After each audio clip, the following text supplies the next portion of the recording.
শোধনাগার যার নাম দিচ্ছেন আর কি বাংলায় আপনারা। গেলাম, ছোট ছোট 5টা মেয়ে আমাকে দেখে কাঁদতেছে, স্যার আমাদেরকে ছেড়ে দেন। আমাকে বলতেছে 72 জন আছে, বিভিন্ন বয়সে। 5 জন হলো বয়স এই ধরেন 12, 13, 14 এরকম হতে পারে আনুমানিক। আমি খুবই দয়া পরবশে তাদের সাথে কথা বললাম, দেখলাম। আমার মনে সন্দেহ হলো তাদেরকে খুলনা থেকে কোর্টের মাধ্যমে এখানে দেওয়া হয়েছে। আমি তাদের সাথে কথা বললাম, তারপরে আমি তাদেরকে বললাম, মারে তোর এই হাতটা আমাকে একটু কোনোই পর্যন্ত দেখাও তো।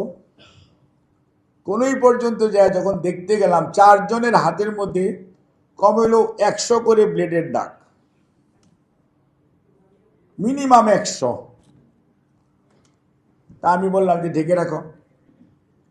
অর্থাৎ এই বয়সে তারা ঘর থেকে বের হয়ে এসে আমার সমাজ যে কোনো কারণেই হোক বা ওই ফ্যামিলি, ওদের সবার আব্বা আম্মা আছে, ওই ফ্যামিলি তাদেরকে এই বাচ্চাদেরকে ঘরে ধরে রাখতে পারে না। They become addict. এবং তাদেরকে ধরে নিয়ে সেখানে, এবং তারা আমাকে বলতেছে তাদের আব্বু আম্মুর কাছে ফেরত দেওয়ার জন্য। ঠিক আছে, আমি অ্যাকর্ডিংলি তাদের জন্য যা করে, এটা কয়েকদিন আগের ঘটনা, ধরেন আপনার ঈদের দিন বা ঈদের পরের দিন আমি ওগুলো ঘুরে ঘুরে দেখতেছিলাম আর কি।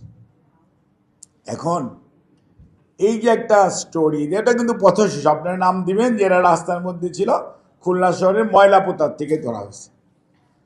এখন এই যে একটি জায়গা, এখন how you are going to address this issue, এটা তো আপনার সোশ্যাল খালি প্রবলেম না, এটাকে তাদের সাইকোলজিক্যাল, তাদের ট্রিটমেন্টের দরকার আছে, তাদের কাউন্সিলিংয়ের দরকার আছে, এবং তাদেরকে কেন্দ্র রেখে কাউন্সিলিং করতে হবে। তাহলে যে তাসলিম যেমন বললেন না যে হামের মতো ছড়িয়ে পড়বে, ওকে যদি আপনি বাইরে কোথাও যদি না এরকমভাবে ঘুরে দিতে দেন, ও 5 জনের জায়গায় 25 জনকে পলিউটেড করবে।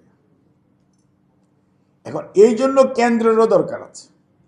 একটা স্লাইডে দেখলাম কেন্দ্র কতই করবে। আর এই যে পাহাড় সমস্যা আপনার, এগুলোকে কিন্তু যদি আপনি বাড়ির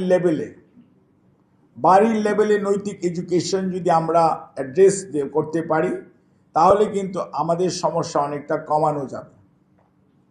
আমার মধ্যে যদি বোধ না জাগে, আমার 3টা মেয়ে, আমার এখন ওদের মধ্যে যদি বোধ না জাগে যে এটা করা যাবে, এটা করা উচিত না, তাহলে তো লাভ নেই। এখন দিস ইজ মাই ফেলিউর। আমার আব্বা আম্মা 2জনই টিচার।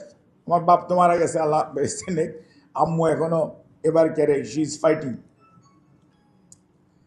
কাজেই এখন মনে রাখতে হবে যে রাষ্ট্র সব করে দিবে, এই চিন্তা করলে হবে না। রাষ্ট্রের নাগরিক আপনারা, আমরা সবাই।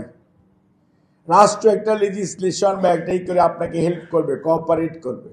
বাস্তবায়নের জন্য সমাজকে দায়িত্ব নিতে হবে। এই যেমন আজকে আপনারা